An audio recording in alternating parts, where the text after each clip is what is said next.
दधाना अक्षमालाकमण्डलु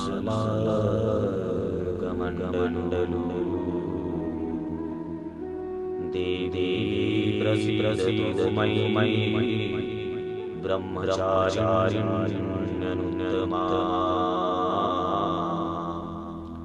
देहि सौभाग्यमारोग्यं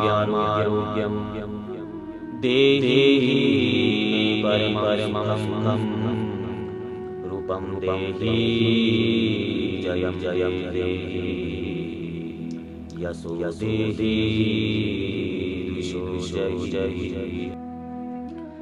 माँ सभी के जीवन में सुख समृद्धि सौभाग्य आरोग्य प्रदान करें। माँ पार्वती का द्वितीय रूप ब्रह्मचारिणी का रूप।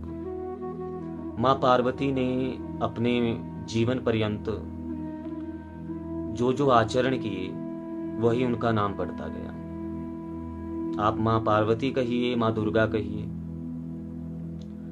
अर्जुन भगवान श्री कृष्ण के साथ रहे, लेकिन फिर भी वह श्री कृष्ण जी को नहीं जान पाए। श्रीमद् भगवत गीता में भगवान श्री कृष्ण ने अर्जुन को अपना विराट रूप दिखाने के लिए दिव्य चक्षु प्रदान किए। ध्यान रखना, भगवान की कथाएं अलौकिक होती है। हम इन्हें सांसारिक बुद्धि से नहीं समझ सकते। अधिक बुद्धि का प्रयोग करोगे तो भ्रमित हो जाओगे। माँ दुर्गा का द्वितीय रूप ब्रह्मचारिणी का रूप। माँ ब्रह्मचारिणी का रूप। माँ ब्रह्मचारिणी जिन्होंने भगवान शिव को पति रूप में प्राप्त करने के लिए घोर तपस्या की। ब्रह्म का अर्थ है तप, चारिणी का मतलब है आचरण करने वाली, यानी तप में आचरण करने वाली। माँ ब्रह्मचारिणी ने इतनी घोर तपस्या की कि उससे पूर्व और उसके पश्चात कोई भी वैसी तपस्या नहीं कर पाया।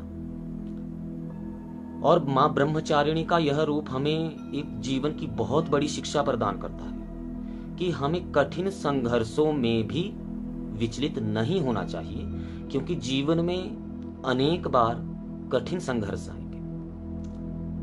माँ ब्रह्मचारिणी ने 1000 वर्षों तक केवल मात्र फल फूल खाकर निर्वाह किया, भगवान शिव को पति रूप में प्राप्त करने के लिए।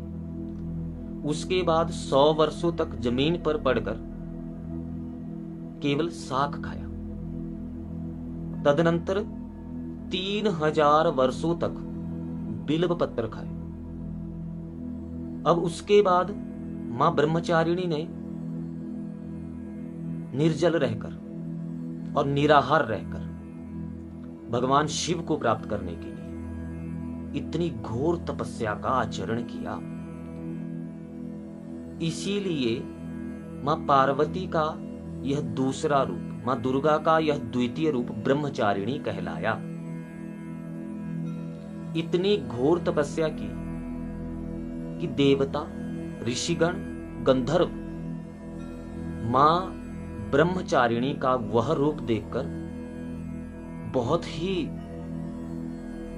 प्रसन्न हुए और मां ब्रह्मचारिणी के पास गए।